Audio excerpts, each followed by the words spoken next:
Okay, so let's just allow a number of us to join in, and then we would, once a few of us join in, and then let's take the, okay, that's fine. So we can move.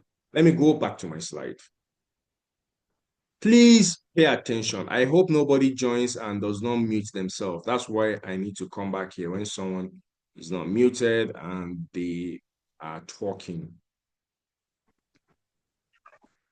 and their sound comes in. All right, back to the slide. Look at that. Everything about Ikigai can be summed up in four. There are four cardinals of purpose. Exactly what I was saying. Please help us to mute. Oh, if you are just joining us, please mute. Okay. All right. Thank you. Okay. There are four cardinals for Ikigai or purpose. Remember, Ikigai is representing purpose. The first thing is what you really love to do. The next thing is what you are good at. The other point is what you can get paid for. And the other point is what the world needs. Actually, how it goes from number one, what you really love. This point, please, can you people see my cursor? I want to be sure because I'll be using my cursor to demonstrate. Can you see my cursor? No, we cannot see. Okay, so let me get my laser pointer now and see. Can you see the laser?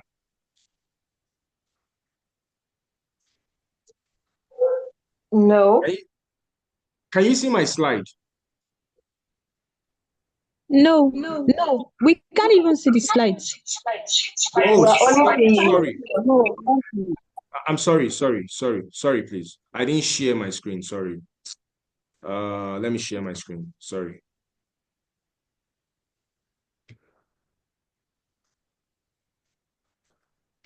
Share.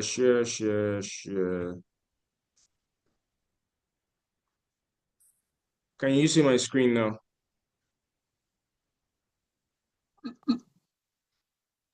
Yes, We can see it now. Awesome. Okay, so let's go back to, I thought I was sharing. So, you can see my cursor now, right?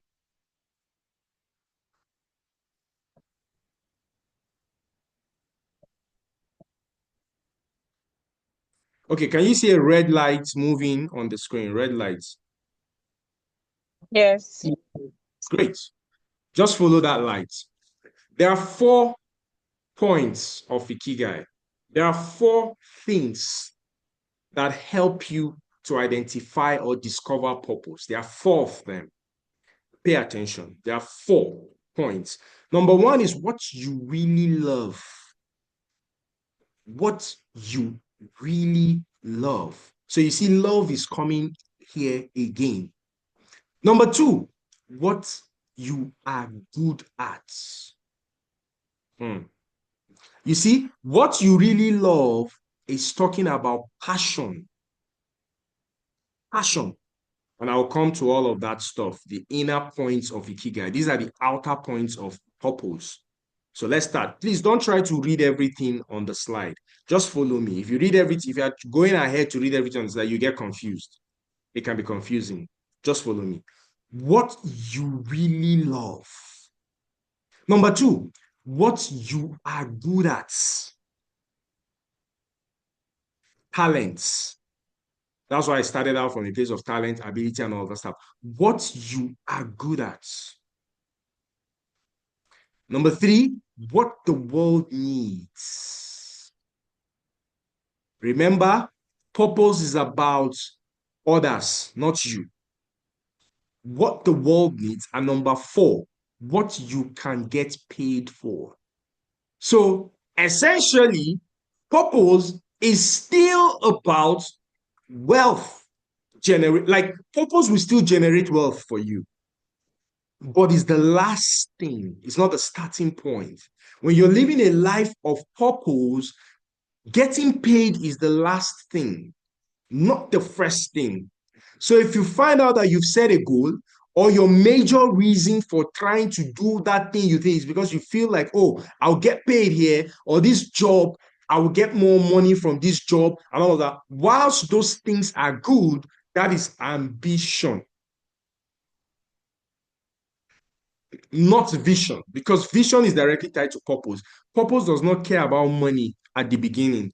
Money becomes a fallout of the implementation or the actualization of purpose. Money comes as a byproduct. That's why what you can get paid for is the fourth thing. So the first question to ask myself is, what do I really love? By yourself, what do you really love? You love it. This is something I love to do. If you wake me up from sleep, if you whatever, everything you do, anywhere you, what do I really love to do? That is purpose. That is the first thing to ask yourself about purpose. What do I really love? And this is an introspection. It is a question you have to ask yourself for yourself and by yourself. Nobody, this is not about us here. It's about you in your innermost self. And let me give you a clear-cut example of how to know what you really love to do. Go back to the days when you had least worries, when you were younger, when everything was possible for you. For some, you need to go really back, because life experiences and a whole lot of things about life come challenge us to a point that we stop taking risks and we stop seeing ourselves as able. But there were points in our life that we felt we could do anything. Yes, that is the time you need to flip back to find out what you really love to do. What were the things you loved to do at that time? That even some people were laughing at you, that some people were saying, this thing, they sell again. Oh. Who knew that comedy was going to get to this point that even me and you will be paying money to subscribe for comedy? Yes. When some people started at that time, their parents fought with them and say, you are wasting your time, go and be a medical doctor and engineer. But their passion was this. That's how to know what you love. Number two, what can you do? What are you good at? Now, when I say what are you good at, I'm talking about talents, right? That's what I'm talking about here. Talent, what you are good at. When I say what you're good at, I'm not saying something that I'm talking about innately. Innately means it's inside of you, it's a talent. Boy, I didn't learn how to train. People ask me, how did you learn? I didn't. So when a lot of friends meet me and say, I want to learn how to train. I want to learn how to coach. I want to learn how to storytell. It's very difficult for me I'm like, I don't think these are things that people can learn. I don't think this is something you can train. I just think is you have it or you don't. So you see, even when I was fully in HR, there are parts of HR I don't like. For example, payroll administration. I don't like it. I have a staff. That's her joy. Her joy is just give her with numbers and data and all of that stuff. I don't like it so much. I love training, development, capacity building, mentoring, coaching. Those are the components of my job I love the most. Why? Because they come easy to me. So what you are good at is something that is going to come easy to you, something you don't have to struggle with. If they wake you up, boom. Not everybody who is a singer is an actual talented singer. You know it. You know some singers that if they sing here, you'll be like, waiting this one they sing, but they are roughing it, they have the money, they push, and all of that stuff. Number three, what does the world need? And how does this work? This work from a place of problem, solution, and value. That equation of problem, solution, and value. How the world is designed. And God, in his infinite wisdom, designed the world like this. God put problems. A lot of people think, oh, sometimes it's the devil. The devil. Yeah, of course, not all problem, but God put problems in various parts, various corner deposits, mineral resources here, this one there, petrol there, gas there, in such a way that the whole world, earth, is settled. And put problems. There's a part I read in the Bible that says it is the pleasure of God. I think it's in Isaiah. It's the pleasure of God to conceal a matter. It is the honor of kings to search them out. There's another part of the script that infers that the greatness and the honor of the earth is inside of the ground. It means that it's not something that comes easy. Even your purpose, your passion. Why couldn't we have just woke up and we're just living in purpose? No, you gotta search it out. It is the honor of kings to search it, to introspect, to bring out all of the deposits inside of you. What are you good at? Pay attention to your talents. Pay attention to the things that people tell you, oh, you sabi this thing. Pay attention to what makes people spellbound to you. Like when you are in that zone, people cannot help but notice you. You're good at it. And more importantly, you didn't have to learn it. You only needed to develop it. It already was a deposit inside of you. That is what we're talking about. I'm not saying what you learned and what you want to learn. For me, I learned HR. But when it comes to training, development, talking to people, I didn't learn it. Number three, what the world needs, like I was trying to explain. So there are deposits of problems and troubles and trials everywhere in the world, but something happens. God puts solution in different individuals and then put wealth, put money where the problem is. There usually is a wealth deposit. Go and check it out. So that when you come with a solution and you solve a problem, money, you are paid for solving the problem. You get paid for solving the problem. What happens is that value has been exchanged. Everybody is satisfied. That is what the world needs. So, what are the problems of the world currently? There will not be, you won't, your purpose will not be manifested in a world that does not have any need, in a world that does not have a particular problem. If there is no problem with democracy, for example, or if there is no problem with begging, if the whole world had food, every individual in this world could feed morning, afternoon, evening, then you cannot have a purpose for feeding the hungry. That can never be your purpose because there are no hungry people in the world. So the question is, what does the world need? What are the problems in the world? Your purpose is designed specifically to address the current needs of the world. And lastly, what you can get paid for. Remember what I said, the equation.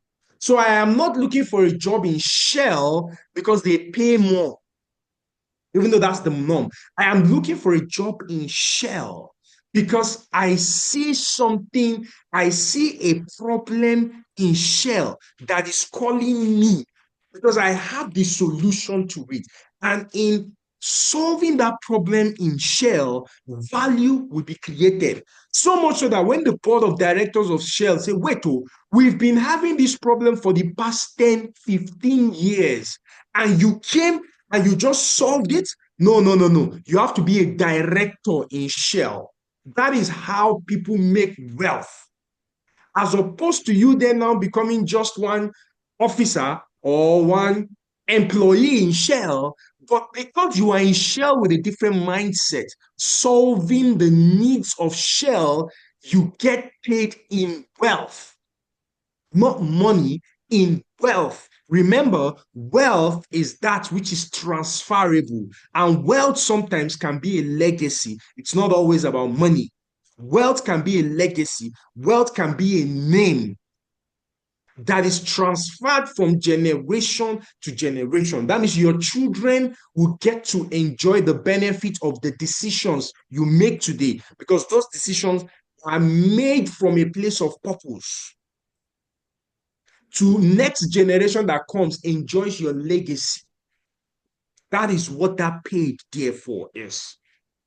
Now let's go to the inner sanctums of purpose. You can see passion, mission, vocation, and profession. Pay close attention. It gets tricky here. Wherever what you really love and what you are good at intersect, that point of intersection is what you call passion. Please, did you get it? Just, I hope, have I lost anybody?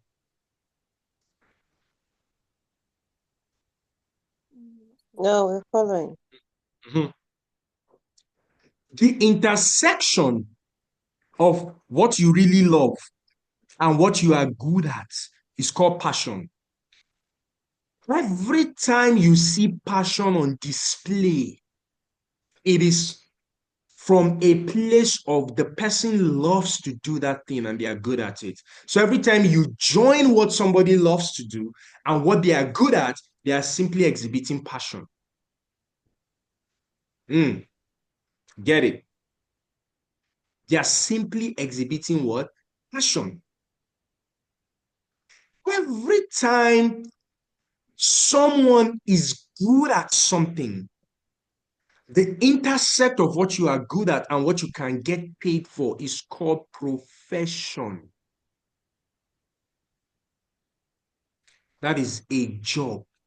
Profession means you have a job. Remember where I started. What you are good at is skills. Because you develop yourself to a point of skill. You become skillful at a thing. So much so that people are looking for your expertise. They are looking for you with money to pay you what you can get paid for with what you are good at. So you may not necessarily love it. That's why I said be careful if you say you have found purpose in your job. So some of you are realigning your thoughts now, what you said before.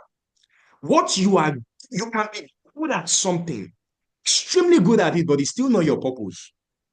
But you are in a profession. Why? Because people are willing to pay for you. And that is what is called survival.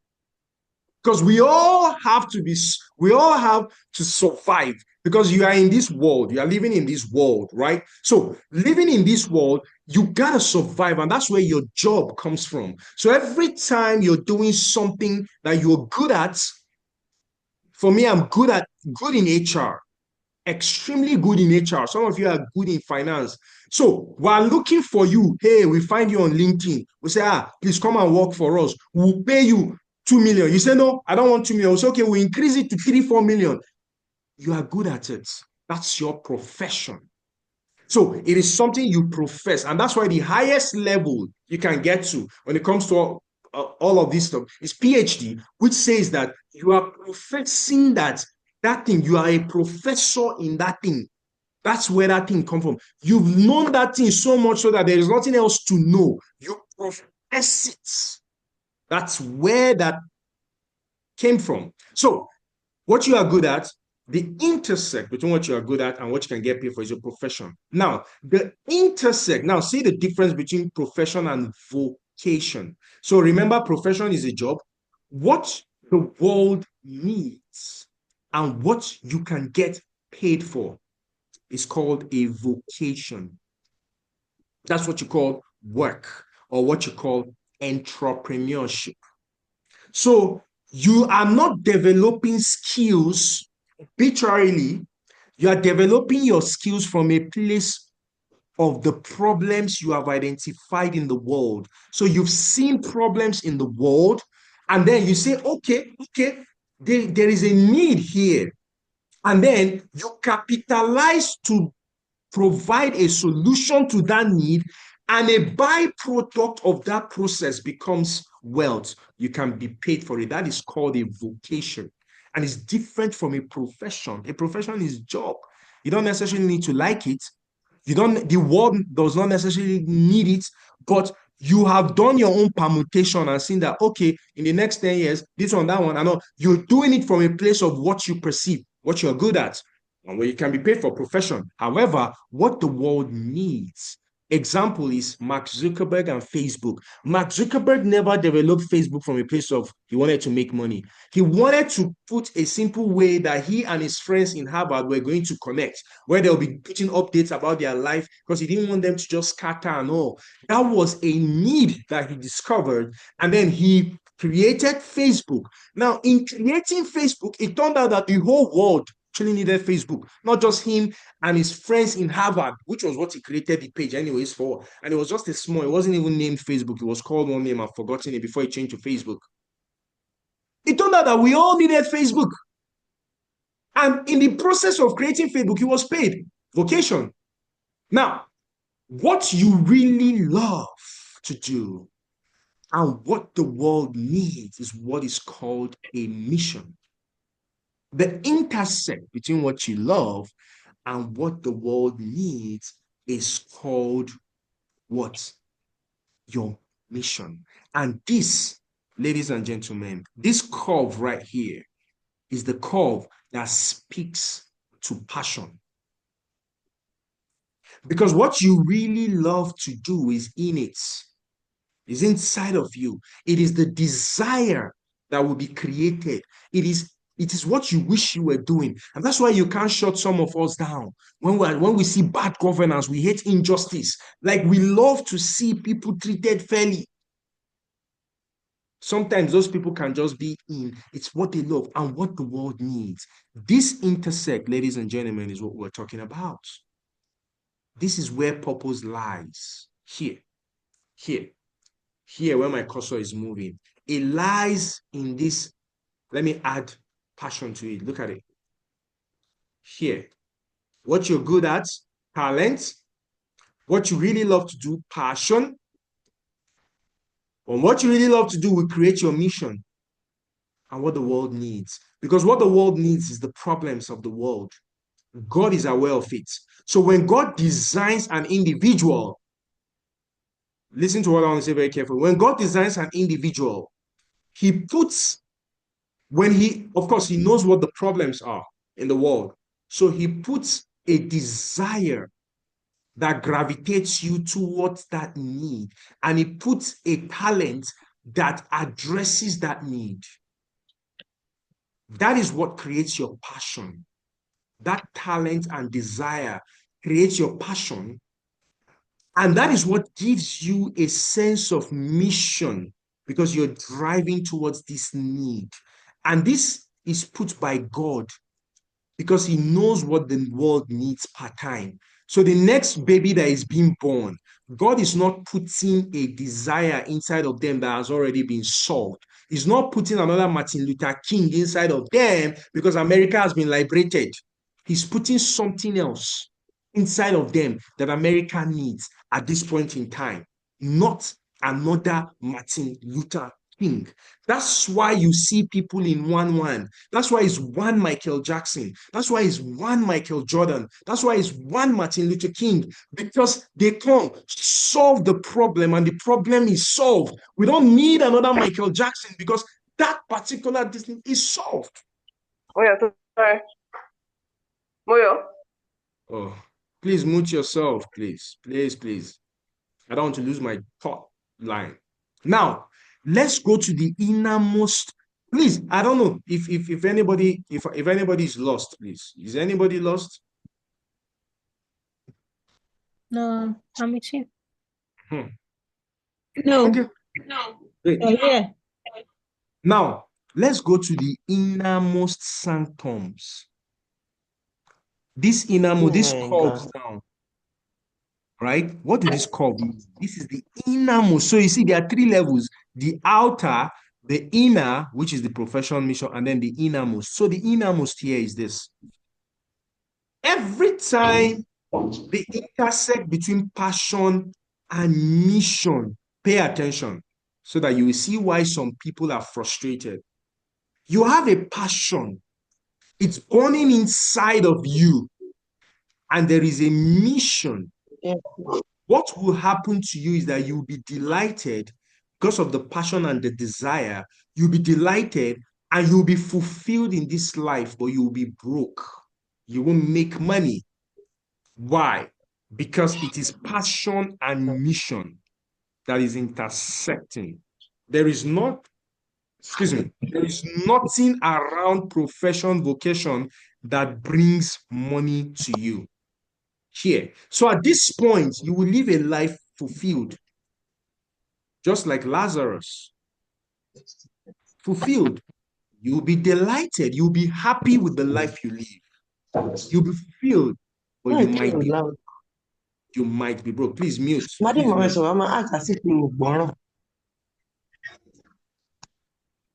I have to come and mute the person now. I've lost my thought line. All right, let's go back. Can you still see my screen, guys? Yes, sir, we can. Yes. Yeah. Now, this intersect here will leave you delighted and fulfilled, but broke. This intersect between passion and profession here, this intersect here, will leave you satisfied, but you feel useless because that passion is not being driven to the correct what it needs. It's driven, it's more in it's you. The passion is driving you. So you'll be satisfied with yourself. Here, I'm talking about here. This intersect between passion and profession. So you go to all the schools, you get all the certificates, you will keep amassing and amassing because there is a profession indices here. You'll be satisfied. You see your achievement. You achieve a lot. You bring all your certificates, but you feel useless. That's that sense of emptiness that we feel. Why? Because we are not on a mission. Mission is what gives you the sense of fulfillment. Every time you feel fulfilled, you've achieved the mission. That's this curve.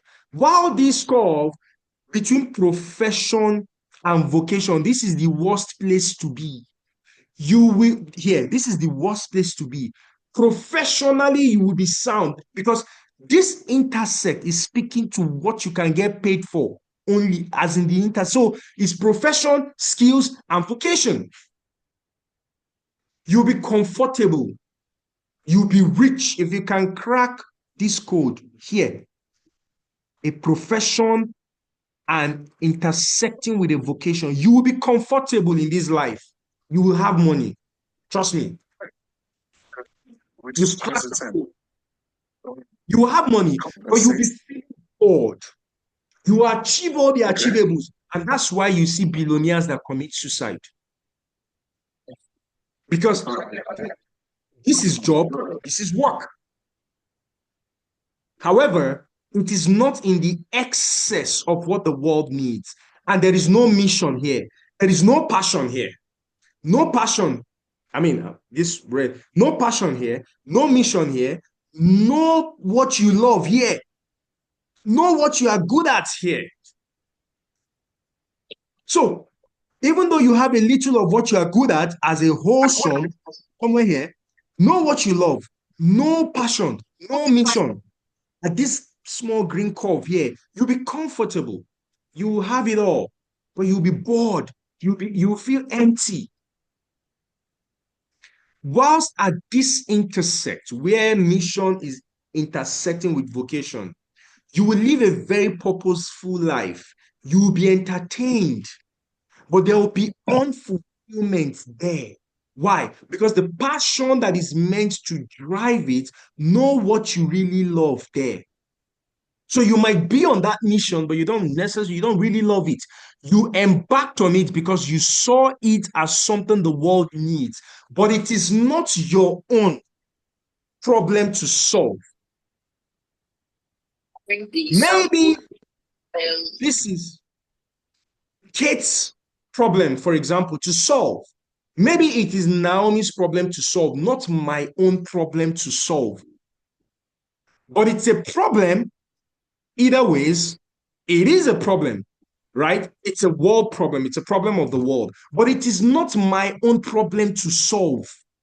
So, but here I am. I have acquired the problem. Sorry, please. I'm just trying to do some, um, whilst I'm just doing it, just trying to put it out there, right? So, whilst it is a problem, we're talking about this intersect now, where you'll be entertained and purposeful, but you will be unfulfilled. You are purposeful because you are solving a problem that the world needs. However, you are not solving your own problem. You are not in your sphere. So Zax has now identified a problem that Kate is supposed to be solving. Zax is now solving what Kate is supposed to be doing. I will purpose in it because it's not about me now. It's still about what the world needs, right? It's not about me. But the problem is that I have misaligned purpose.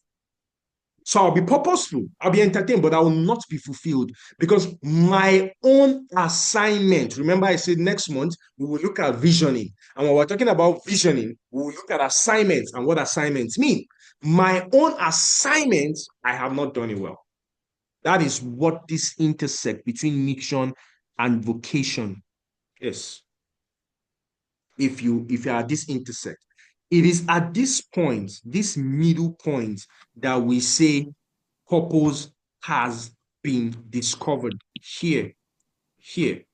This point, we say purpose has been, okay, let me change my highlighter to, it is at this point that we say you've discovered purpose.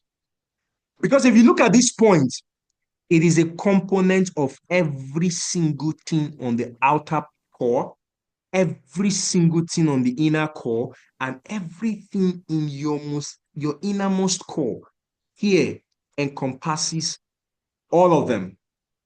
This is the man that is living a purposeful life. So to crack the code really is to start with these 4 questions in mind. And if I were you, I would screenshot this thing, showing this particular thing. I will screenshot it because you need to go and look at this over. You need to actually write this thing down. You need to actually articulate this thing properly, and it's not going to take you one day. And again, remember when I started, I say purpose starts with God. These are pointers to it. You need to pray, you need to ask God, what do you really love to do? What are you good at? And good at from a point of your innate talent. Not that you work to become good at it. Because you can really be good at anything. But when you see someone who it was innately deposited in them, you will know the difference from someone who learns it. What the world needs and what you can be paid for. And my friends, this is your purpose curve here. The way my laser is going, this, what you are good at, plus passion, plus what you really love, plus a mission, plus what the world needs. This is the purpose curve right here. For those of you that have screenshotted, these are the 5 things you want to pay attention to if you're looking at purpose. However, if you're living in this world and you want to be successful in this world, whether with or without purpose, your own you want to be successful. So you are talking about ambition. This is your ambition curve here. What the world needs. Okay. If you are sensitive enough, I mean, it's not about you, it's just about others, then this is your ambition curve. Mission, what the world needs. So that means you're even looking at the world as a framework to defining yourself. But if you don't even care about the world, it's just about you, and you want to live a good life. You want to live a life that, okay, I am successful. This is what you really hear. This is your personal successful curve. You're passionate about something, you get good at it. You convert it to be a profession and you get paid for it. That's it. Look at it. You pick something, oh, this I'm passionate about it. You get so good at it. You work 10,000 hours. You give it all. You convert it to a profession. You stay on it. You give it all the time. Eventually, you get paid for it. People start to notice it. You become so good at it. So this is about you. This is what you call self. But if it's about others, it's here. So you perceive a sense of mission on yourself. You tie it to what the world needs. What does the world need? Create a mission out of it. And then it becomes a vocation. You stay on it, it becomes a vocation. Eventually, you get paid for it. So this is about the world. This is about others. This is about you. While this is about God. Here. Because purpose is never about you. Anyways, it's about God. So this is you living the life that you were called to live. What you really love creates a mission when it intersects with what the world needs. Remember, I say God will always put the passion in terms of the solution and resonate it with what the world needs, because God knows everything. So when he designed you, he designed the talents and the passion, the desires inside of you to create the mission inside of you that solves a problem in the world. So the questions to ask yourself really is, what do you love to do? What are you good at? What does the world need? What are the problems in the world? What are the burning problems in the world? And if you answer these three correctly, this one will follow what you can get paid for. It will follow. If you answer those three correctly, what you can get paid for is going to follow. So if you're asking me, what combination makes a complete life of happiness and accomplishment? I think I've answered that. I showed you. This is the point. The combination is, what do I love to do? What am I good at? What does the world need? And what can I get paid for? If you answer these questions, you've answered here, this white spot. And our biggest job in life is to move from either of these points to this point. The problem is that a lot of us go to the extremes of either one of these. We stay on what we love to do so much. We are broke. We don't have money, but we stay there. We stay on what we are good at so much. We don't experiment. We don't try to even see, what does the world need? What I'm good at? Is this something the world needs? We stay on what we can get paid for too much, that we live very, very unfulfilling life. We do things we don't love to do because we just got to get paid. We stay there too much. We stay on what the world needs too much, that we forget our own self and our own happiness, because we're all about the world. A combination of all of this is the balance.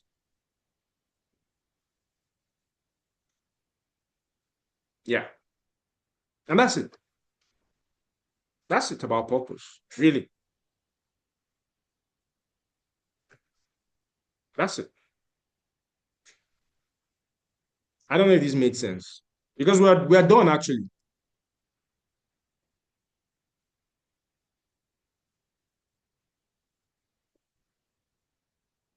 Oh, I don't know if, can you guys hear me?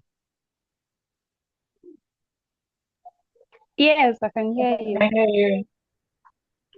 That's it. I don't know if Yes, there are I can hear you. questions. I mean, our time will go off shortly, but I want to believe there are questions. I want to believe we can interact for another 10 minutes, right? Yeah, we can interact for another 10 minutes when it goes off. So you can just join. Let us questions, discuss one or two things for 10 minutes, and then we're out. Hopefully, you got it. Okay, so when this goes off, please just